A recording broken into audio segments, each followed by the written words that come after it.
This podcast is a 98 Studios production.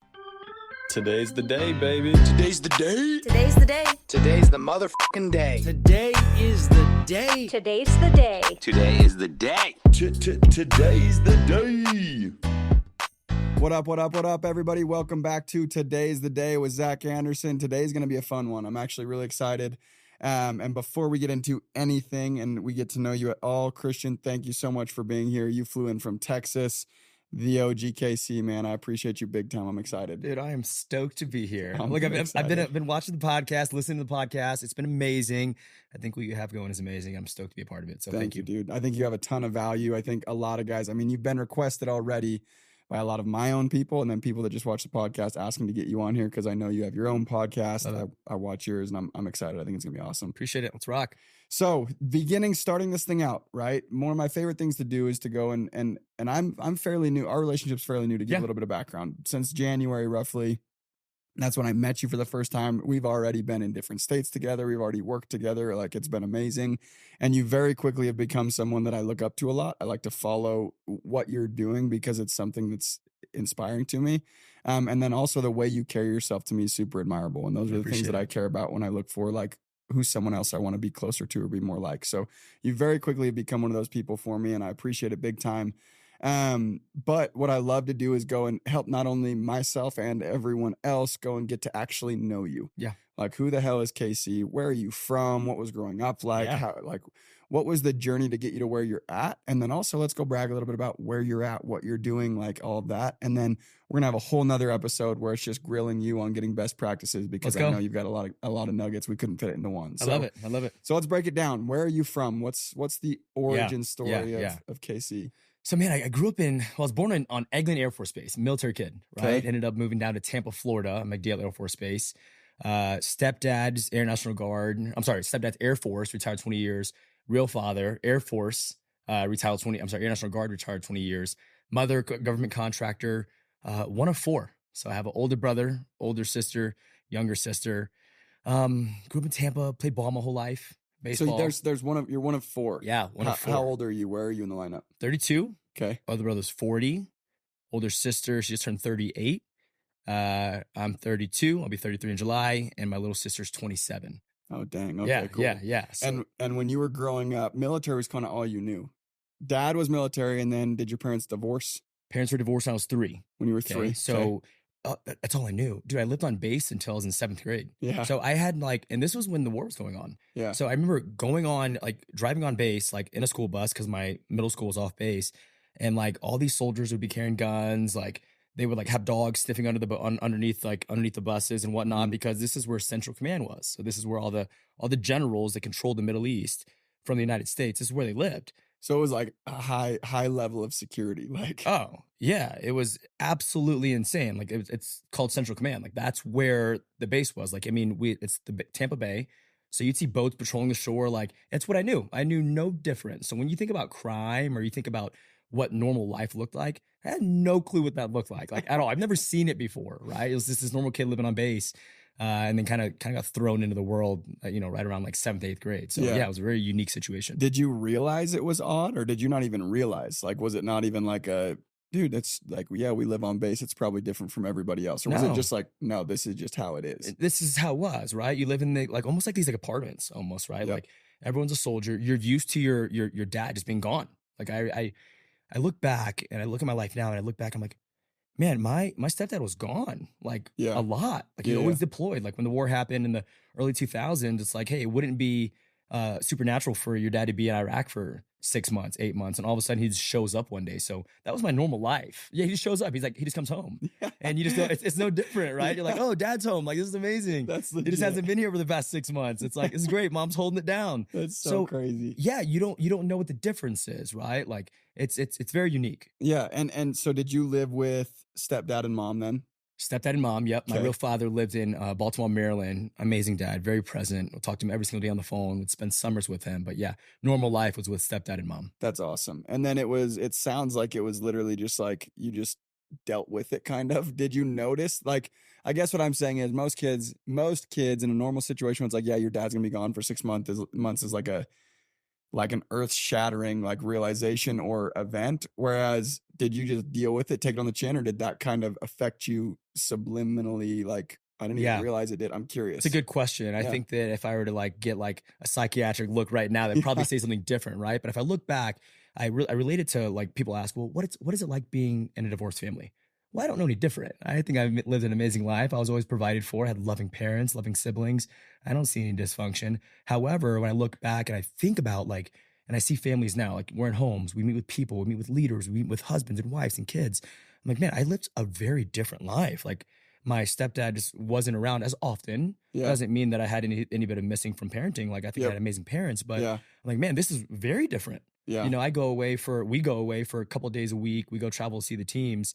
And it's almost as if that's normalized for me to be away from my family for a short period of time. Yeah. Because I think about, man, I was without my father for 6-7 months at a time. 2 to 3 days is fine. Yep. So I think it's almost normalized it and made me numb to the fact of how much impact you can have in a very short period of time. Yep. Right. And I think that's been normal for me. Well, I think that's I think that's incredibly valuable. And before we turned on cameras and everything, I was like, dude, you are like the traveling, like always on the move. But then at the same time, twice a week, I see you hanging out with your son. And I'm like, that's really cool. And it's kind of a superpower. I try. Does that make sense? I try. Look, because you only have so many like precious moments with these children, right? And you try to be as present as you possibly can. And he's a little gangster. He's a gangster. He's a beast. He's a beast. Yeah. And you almost have two jobs, right? You're on the road, you're selling, you're managing, you're leading. And then when you come home, look, I don't need like a coffee for work. I need a coffee for when I come home. Yeah. I want to be present. Like I want to be lively. I want to be energetic with him. I want to be engaging. I want him to feel me. You know what I mean? So yeah, you have to put on, like, especially when you're on the road, you have to come home. You have to pour into your family, pour into your children, because they have to feel your presence, which is what my dad did when he came back to the States. For sure. He'd be gone, come back, and it was like, we're going on fishing trips. We're going here. I'm like, oh my gosh, this is amazing. Like so much love coming to me at once. Dude, that's what I mean. And in asking the question, like, did it affect you? Is I think it's so valuable because life is not always going to be in any situation, whether it's in our industry or just in general, life will not always, or there's a very good chance it won't always be a perfect, you're home at a certain time, you're always in town, nothing wrong ever happens, you never have to go somewhere, like, but if you can find a way to make things work, I think that's the valuable part. Too many people think things have to be a certain way to work, and I think there's a lot of value in making things work how they are. So because that's what society tells you, right? Like, here's the mold of how things should work. However, when we have experiences like this and you can hear people speak about their journey, you can say, hey, I can relate to a piece of that. How do I take that and go duplicate it in my current situation and find the happiness or success or fulfillment that they're currently experiencing right now? Yep. I love that. Okay. So grew up on base, amazing family situation. You made it work. Like that. I think that's a massive you made it work. And like, even as a kid, you probably had a really good perspective and your parents made it work and a lot of really good things going. You get thrown into the real world, quote unquote, real world, early teens, like just middle school age. Right. Yeah. What was that like? Like putting yourself back in your place and how it was back then. What was that like in that moment? Yeah. Well, it was different because I moved off base, right? So you get thrown into the world, right? Now keep in mind, I went to school off base. So I got to experience what normal life was. I mean, come on, I wasn't like living in a freaking basement, right? Yep. But you see different things. You move into a normal neighborhood, you start seeing, kids that are maybe drinking or getting involved with potential drugs or whatnot. But the other side of that was I was an athlete. I played baseball my whole life. Like, you grew up in Florida, you don't take a season off. So luckily, my parents blessed me with a gift, or God blessed me with a gift of being able to play baseball. So I played baseball my whole life and got to really stay away from what that was. But man, the distractions and the environment of what was outside of the base was drastically different, right? There were a lot of variables that could have potentially added to a bad experience or a bad upbringing. But I think baseball really kept me in line with what was what. Which is awesome. So baseball, and I love that we've had a lot of people on here where sports growing up kind of kept them aligned with something they're glad that they stayed in line with, right? Yeah. They may have not ended up going pro in the sport or whatever it is, but it was something, it was the right direction. It was keeping them like within some type of guardrails, which is super valuable. Throughout that junior high school time, and then getting into adulthood, what was life like at that point? Was it just so immersed in baseball that it was almost like, it was just great? Or were there ups and downs with it? What was the plan with baseball? Fill me in on all that. A lot of this comes, from looking back, right? Because when you're in the moment, you can't necessarily say, oh, I wish I was this or I wish I was that. I just look at my current situation now and I say like, well, what was my life like then, right? Like what was currently happening? And I think of it like this, like my parents were amazing. They came to every game that they possibly could, but I was always catching rides with someone. Right? I never really had the nice bat. I never really had the best glove. I never really had the coolest cleats. But what I found was that people gave to me relentlessly. Like I had so many families that really took me in and said like, hey, Kristian, we'll make sure you get to practice. I remember being a part of all these travel baseball teams and I couldn't afford to, my parents made, 60,000 base household income. That's it. My mom wasn't working. My dad was military. He was E6 at the time. My stepdad. I didn't have the appropriate funds to go do, fly to Marietta, Georgia and go do those different things that maybe all the other privileged kids could have possibly had. So looking back, I realized, man, I was really without, the additional funds that would have helped me get to certain places. However, I found out that people are relentless lovers and they're relentless givers. And so many people took me in to give me those opportunities, which really at now changes my perspective on how I give back to people because people truly changed my life. So through that time, I played varsity baseball in high school. It was amazing. It was great. Had a good experience. And for the longest time, dude, I was a little guy. I'm still a little guy. I was 4'9", 95 pounds my freshman year in high school. And, I felt as if through high school and really all through life, and we'll get to that, but that I was just getting lucky. Like the first time I made my varsity team, I was like, what? My freshman year, I'm like, it's amazing. Like, holy crap, I made it. And then I got to, ended up going to Florida State College at Jacksonville my freshman year. And then I got a full ride to go play baseball with academics at Eastern Michigan University. Yeah. So like at all of these moments, I'm like, holy crap, I'm just getting lucky. Like someone just saw me at the right time. I mean, this goes all the way to door to door and we'll get there. But it was high school was amazing. College was amazing. Had a great experience, great education, business marketing major. Things were great. I love that. And it's almost like, so explaining getting lucky, it's like imposter syndrome. Things feel like they're going too good for what you're like, you deserve in a way. Does that make sense? Where do you think that, I've got two questions on what you just talked about. Where do you think that comes from? I think about that deeply and I think, well, what truly is luck? And the whole quote of luck is when preparation meets opportunity. And I gave this example before. I said, if the Dallas Cowboys called me and said, hey, you're starting on Monday night, that wouldn't be lucky. That would be stupid. Like, I'm not prepared for that moment. However, lucky is like, dude, you've done everything that you could up until this point, and your window of opportunity is now. When are you going to be able to go capitalize on that? Yeah. So when I had the opportunity to make varsity and was able to get starting time and playing time and this, that, the other, or I had the opportunity to get a scholarship, the right person saw me at the right time doing the right thing, and I was fully prepared for that moment. So when I think about getting lucky, I think that's like the crux of it. Like that's where it's encapsulated. Of just doing the right thing, doing the right thing continuously until someone notices you for that opportunity. I love that. I actually love that. And I don't know if I've ever heard it explained that simply. Like I've heard when people talk about imposter syndrome, it happens to a lot of people. Like that's one of my biggest struggles is like, dude, I shouldn't be here. Like I should definitely not be here. And then when you start questioning that, you start performing at a lower level. Sure. And you start dropping the ball basically. Yeah.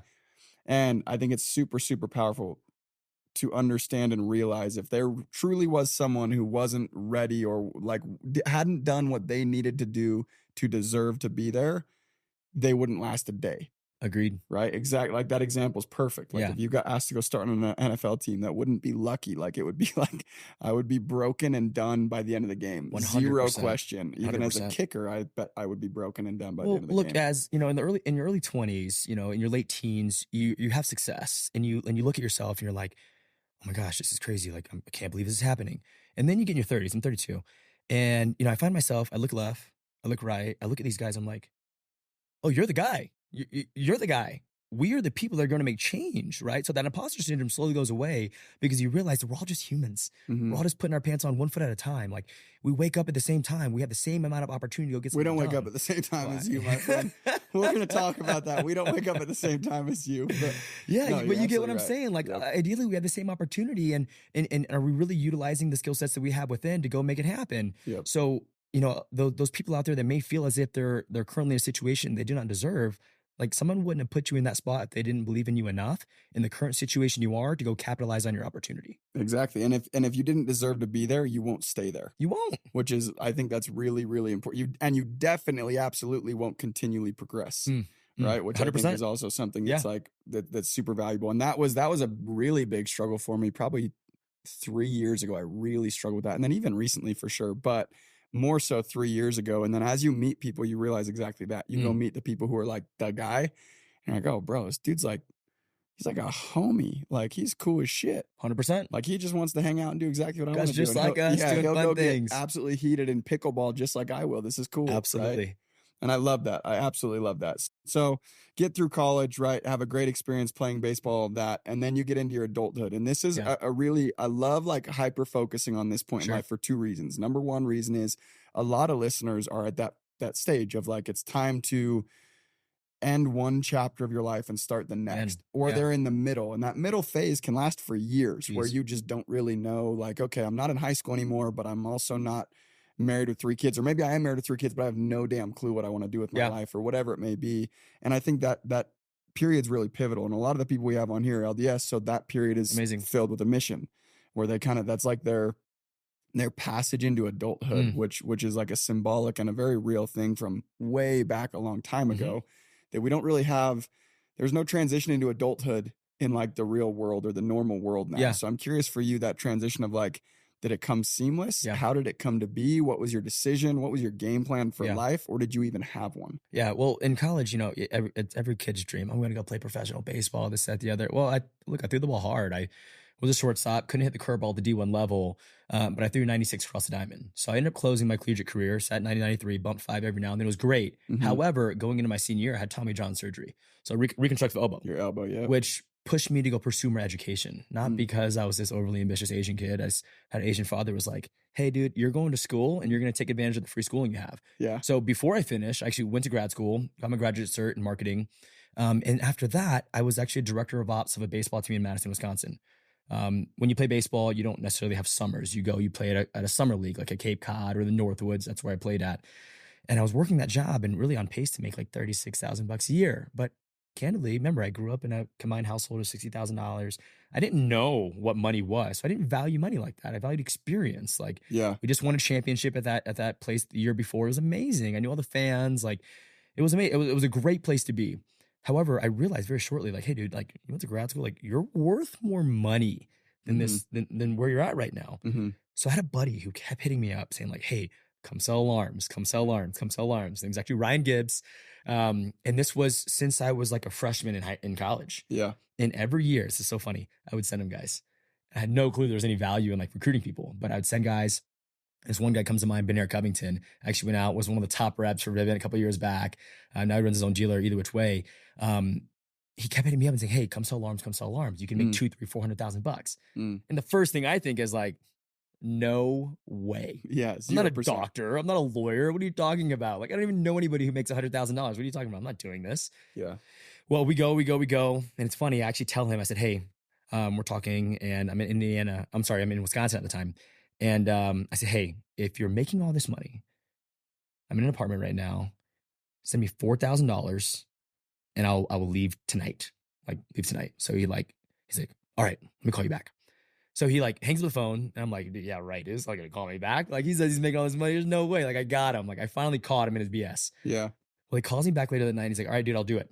I'm like, what? I'm like, okay, hey, keep the money. I'll be there tomorrow. Literally packed up my stuff in my apartment. You just wanted to know it was legit. I just wanted to know it was legit. Like, what do you mean? You're making all this money? Cool. Give me $4,000, dude. Like, you're supposed to be my friend. Like, you're saying you're making all this money. If you believe in me, like you say you do, and I'm going to come out and make all this money, cool. Give me the money.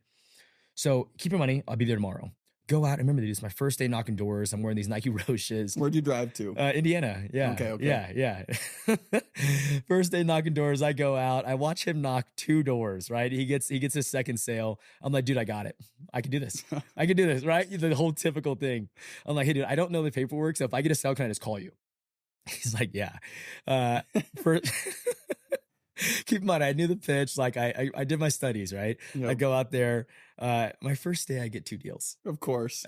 It was just, and keep in mind, remember, I told you, I think I'm getting lucky all the time. So I'm like, oh my gosh, dude, this is amazing. I got super lucky at this. Came up, closed the deals. And here's what's cool about this. I've never bageled. I've never not brought home production, meaning I've never not signed a deal, did a contract, did what one call, something of that sort. I've never bageled before. I've always been able to get a deal. You do get lucky. I think I'm one of the luckiest just persons in the world, I'm man. kidding. I no, I do. It's amazing. I think people should really embellish that. Like, are you a lucky person? Heck yeah, I'm a lucky person. Yep. I get really good opportunities all the time because I surround myself with really good people, and I just happen to be at the right place at the right time. Yeah. I've realized there's nothing wrong with that. Yeah. Put yourself in those positions a lot more, and you'll feel a lot better. Sean Aker in The Happiness Advantage, there's a whole like 2 chapters on that. Like, one of my favorite books. It's literally one of my, that book changed my life because I did not have a similar experience to you. And I have bageled a lot of days. I have come home working for free a lot of days, a lot of weeks, and a lot of months. That being said, though, that the book talks about that principle for a solid 2 chapters about like, dude, if you can go and like law of attraction, manifestation, all the woo-woo stuff that's super like corny and they take it at a surface level. There's actually some depth to it when you look at it. Yeah, 100%. And like, understanding that you are and believing that you are a very lucky person actually makes you luckier. And I wish I had a good enough memory to go and recite the Harvard studies that back that from that book, but I can't. So go read that book. That book's amazing. Love it, dude. That's incredible. To your first day, and then it was just off to the race. Like, yeah, it was just off to the races. Ended up selling at P1 for 2 years. Had a great. We love those signs. I loved everything else. We love those signs. Here's the cool thing. I only did freshies year 1. I had no clue what a takeover was. Really? So fast forward year 1, I make like $220,000. Like I was like, what? Mind I'm blown. a door-to-door guy. This is what I do. Yep. Ended up picking up a team. Ended up recruiting a bunch of friends out. Like all I just had were friends that were athletes. So friends who were athletes, they were like me, that went to school with me, or I knew from the past. And Let me ask you a question on that. Yeah.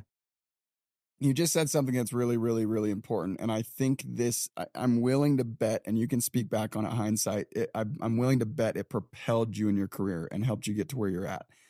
You went and made very professional money, or maybe even before making the professional money, but at some point you made a decision where you're like, I'm a door-to-door guy. And to do that, I've realized for me, that wasn't a hard decision either. Once I saw the money was there, my occupation, to me, I don't have a lot of pride attached to that. Like I don't think knocking doors is beneath anybody. No. But there are a lot of people, and that's a stigma, where there are certain things that are viewed at, and not only door to door, but a lot of things where it's almost like their pride blocks them from making a long-term commitment or being that guy, even if it's only for a few years or for 5 years, or eventually maybe you find something better and then you go do it. That's great. But a lot of people are like, no, I just do that to like get through whatever. No. And it's like, homie, this is your primary source of income. And if you had a little shift in your outlook on that and you could just own it and be like, yeah, that's what I do. And like at a family dinner, you could be proud to be like, yeah, no, that's what I do. Like, oh, how much longer are you going to do it? Believe it or not, I don't know if my mom listens to these or not, so I hope not. And Mom, I love you. I love you, and I'm not coming at you. My mom asks me pretty consistently, how much longer are you going to do it? And I'm like, I don't know what else I'm going to do. What do you mean? I'm like, I'm going to do it until I can just be my kid's baseball coach and chill. Sure. Like, that's how long I'm going to do it, or until I get bored. Well, it comes with this thing of, it's like the chicken or the egg, right? Like I luckily I made a lot of money really quickly, and I pride myself in being a door-to-door leader. Like I still tell people, like I do door-to-door. Like this is what I do. This is my living. It's my profession. I pride myself in being a professional trick-or-treater. However, like when I look at this and I think about like guys that have a hard time identifying with door-to-door, well, there's one reason. It's because they haven't made enough money yet.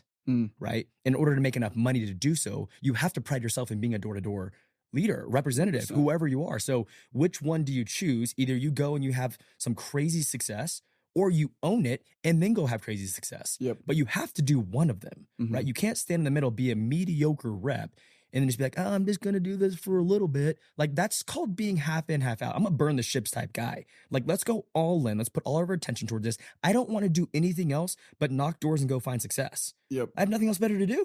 At the time, I had no wife. I had no kids. Like, what else am I going to do? Go to the bars? Yep. No way. I'm going to go knock doors. I'm going to make a couple $1,000s every single day to go make my dreams happen. And it's very rare. Option one is very rare. Very rarely will you go find extreme success in anything if you don't burn the ships. 100. You have to. I mean, maybe top 2% will go find that. Maybe. And the crazy thing is even in our industry where it is like and this is a call it to all my people. Like I've got a lot of people where this is their occupation, like this is their job, and they still hesitate to own it, or they're still kind of ashamed of it. And I'm like, dude, your potential, if you would just own this shit for 5 years, and in the grand scheme of your life, 5 years is very little.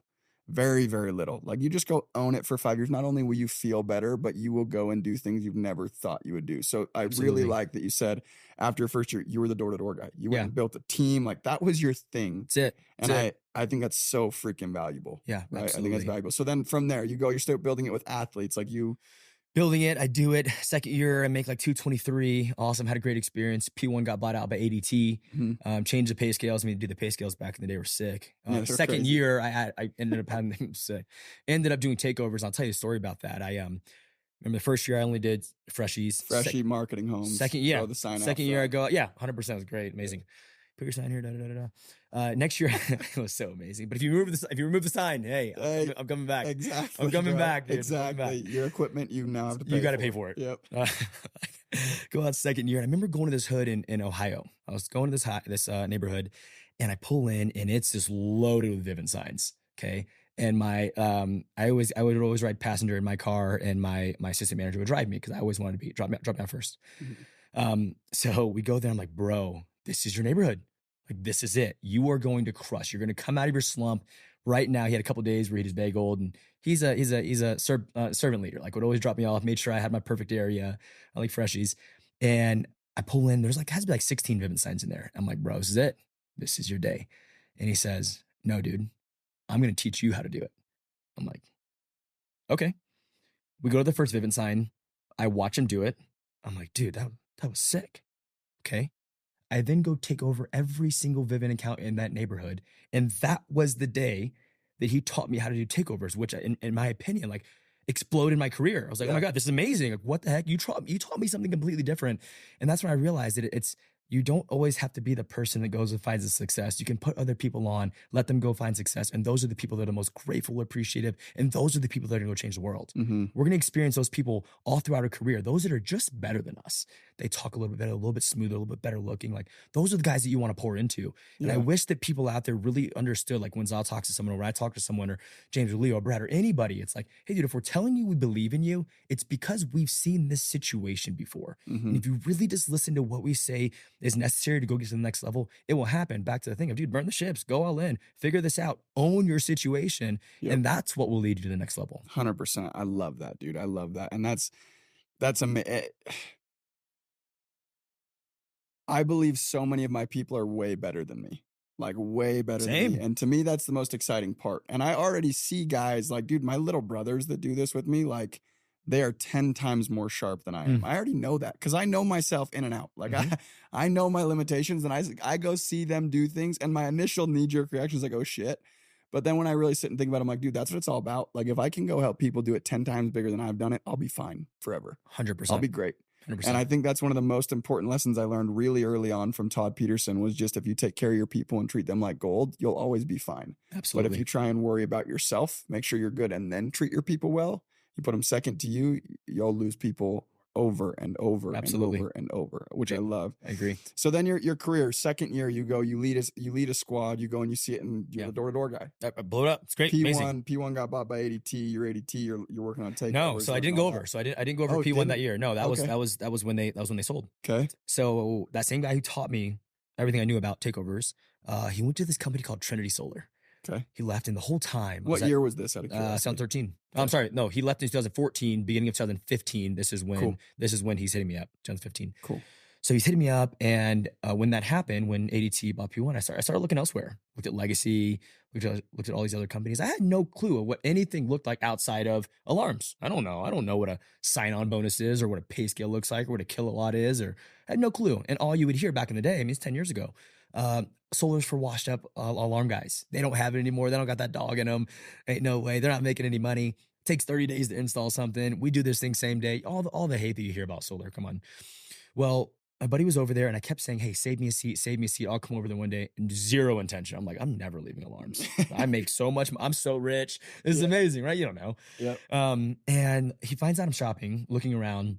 And he tells the VP, he's like, hey, Kristian, you need to get this guy. Like, you need to find out you need to meet with him.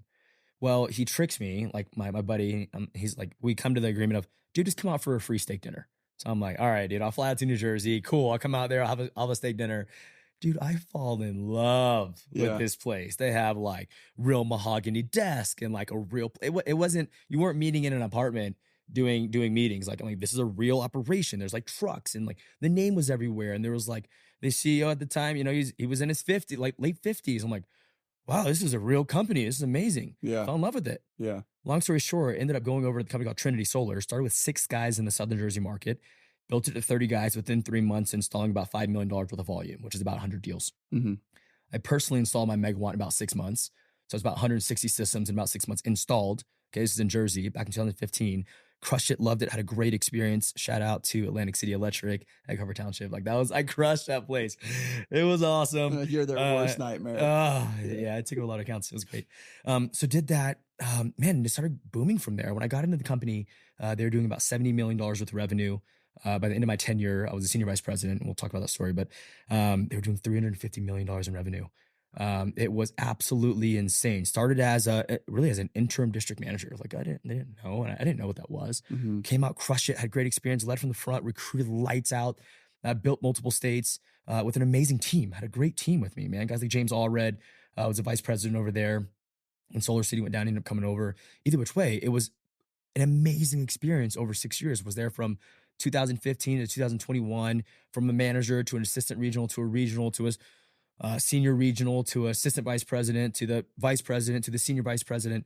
So at the time, man, it was amazing. I was 29 years old when I resigned, making just shy of $1 million. Mm-hmm. Life was amazing. I was home by 5 o'clock each day. CEO lived 2 miles down the street. Like had a great relationship. Things were amazing until they weren't. Right. Mm-hmm. And I see that because it's not that they weren't amazing. Things were great. Like, I mean, who would complain in my situation? Things were awesome. Right. I had great leaders working for me. People were making big money. But I said this before and I'll say it again. I would always tell people if I thought there was a better place to be, I would be there. Mm-hmm. Simply. That's it. I'm a recruiter, man. You're a recruiter. When I sit down with people and have conviction in the things that I do, I want to tell you that I truly feel that I'm at the best place, best opportunity for me and my pimple. Full stop. That's 100%. it. That's 100%. where I want to be. And I came to this conundrum of, you know, almost like keeping me up at night, right? Like I remember like retention meetings, being in rooms with people like for 6 hours, like rooms just like this. We're talking, we're crying, Mm-hmm. I love you, dude. I'm here for you. And I feel like I use my will and my skill against people, not necessarily truly believing this was the best opportunity, but believing you should be here because I'm here. Yep. Right. And had this crossroads in my mind of, hey, dude, like you're not going to do what's best for you all the time. You need to do what's best for everyone all the time. And when you're in a situation and you're fully bought in, you don't look left and right. You don't really look what's out there. It doesn't matter what's out there. Correct. But something was able to capture my mind, and I saw something from a very unique place and said, this is no longer the best place.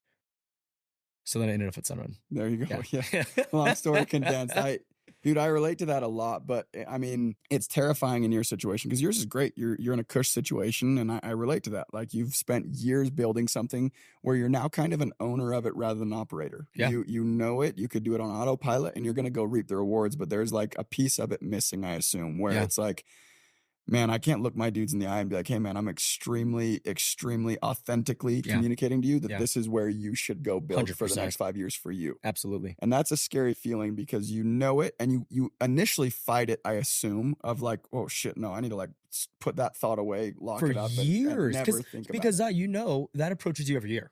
Oh, yeah. Every year, every season, every month, someone leaves. You're hearing their pitch on the other company consistently, right? And you're like, no way, dude. You're not even open-minded to hearing that anything's potentially better than your current situation. Yep.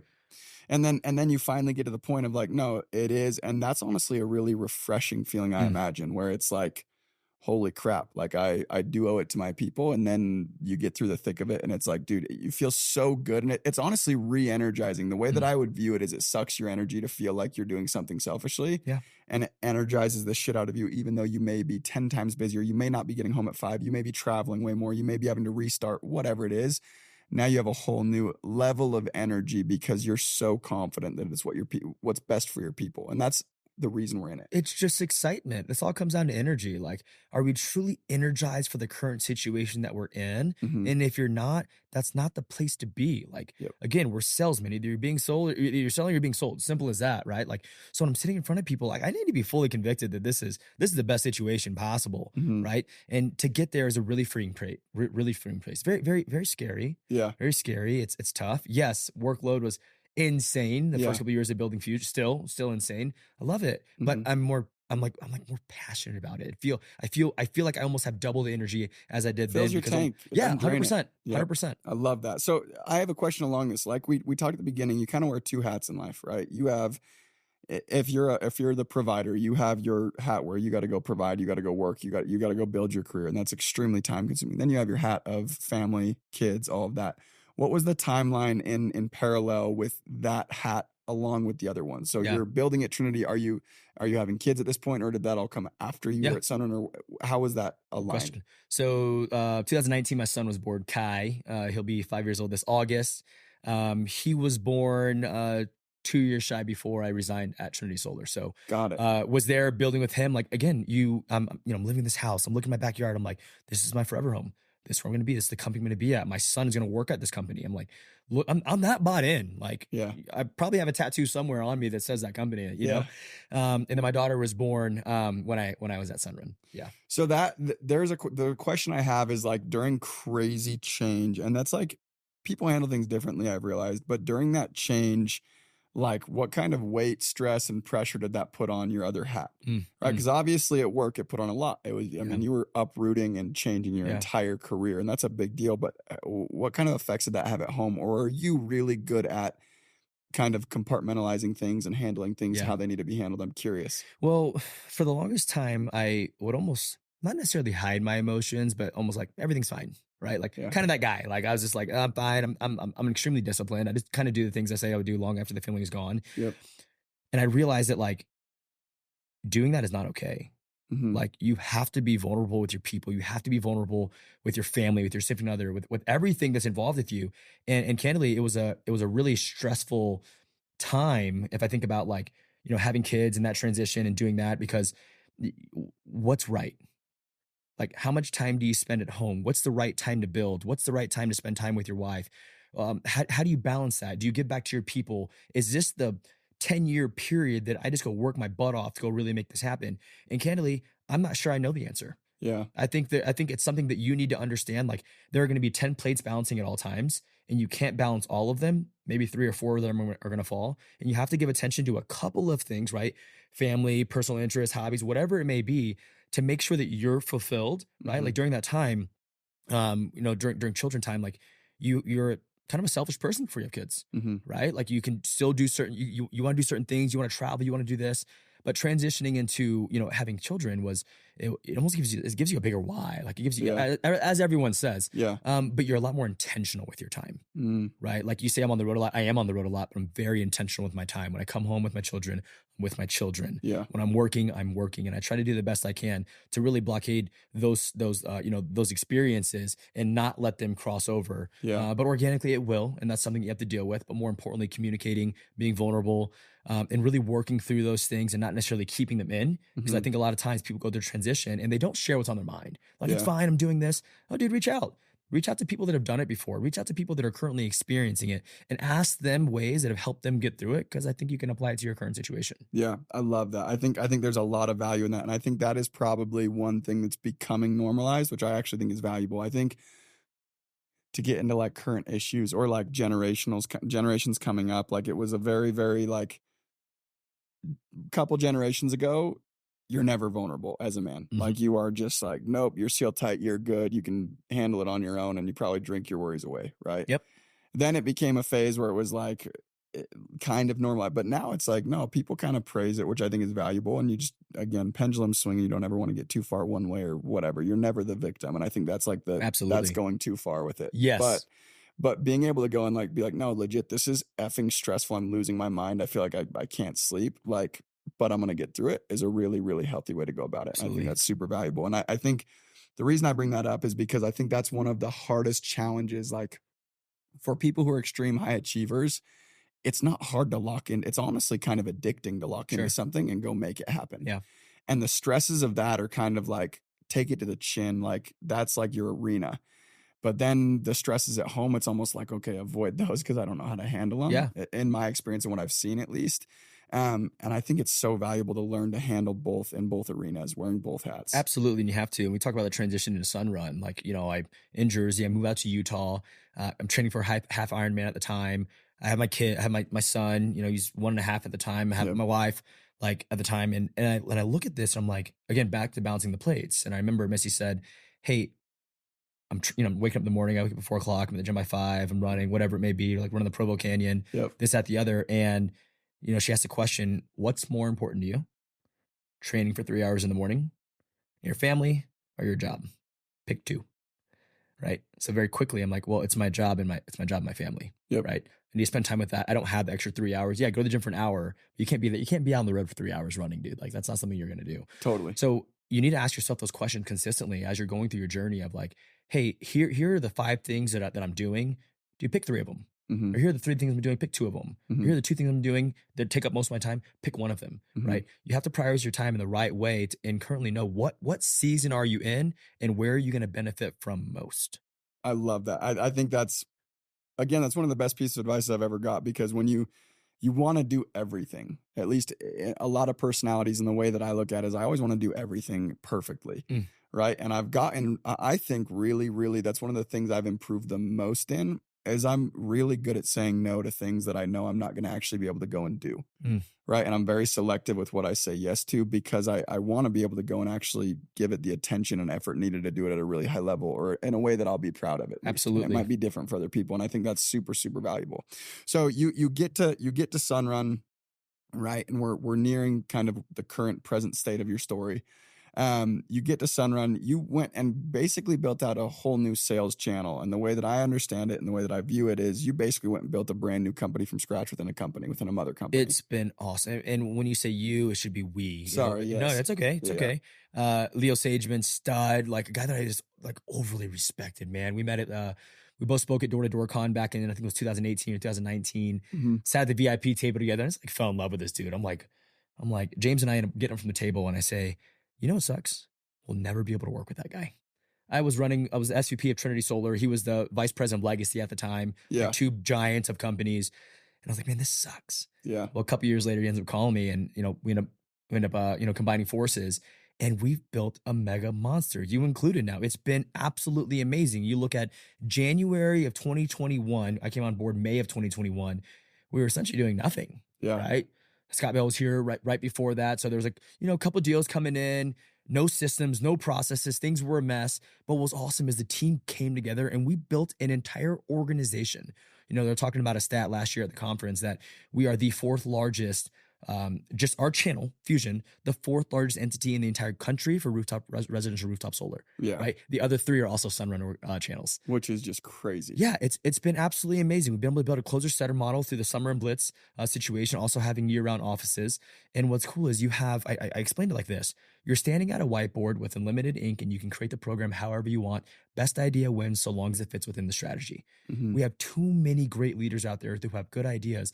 And every leader in Fusion right now should get a freaking medal for how much work they put into this and how much attention they put into it and how much strategy they put into it to be at our current state where we're signing over 3,500 deals a month. Come on. Yeah. That's what some companies do an entire year. It's been phenomenal. I work with the best people on the planet. Yeah, I love it. And dude, being able to be a part of it, I'm just unbelievably grateful. Like I do a training on the law of the harvest, and there's part of the law of the harvest is, man takes much benefit for much that he had no part in creating, right? Like that God created. And I think that's apparent in anything you'll do in life, and very, very apparent in situations when anyone in any situation, any company is lucky enough to go and kind of take part in the benefit from work put in by people much smarter than you. And that's how I view all you guys. And dude, I love it, right? Like your story is incredibly fun. It's exciting. And dude, you're one of my favorite people ever. And now you're sitting one of the VPs of, again, 4th largest entity that does solar residentially in the United States. And it's, in my opinion, just getting started. It's not even close to what it's going to be doing. 100%. Already trending that direction. So super, super cool. I love it. Your story is one of my favorite stories ever. I'm excited. So we're gonna end this one. We'll crank out a second episode of I've got a ton of questions for you on advice, how to go do this, what this, blah, blah, blah, blah, blah. So we'll get that. But once again, thank you so much, KC, Mr. Calibuso. Big love for you. I appreciate you. And everybody, thanks for tuning in. Until next time, much love. Thank you guys so much for tuning in today.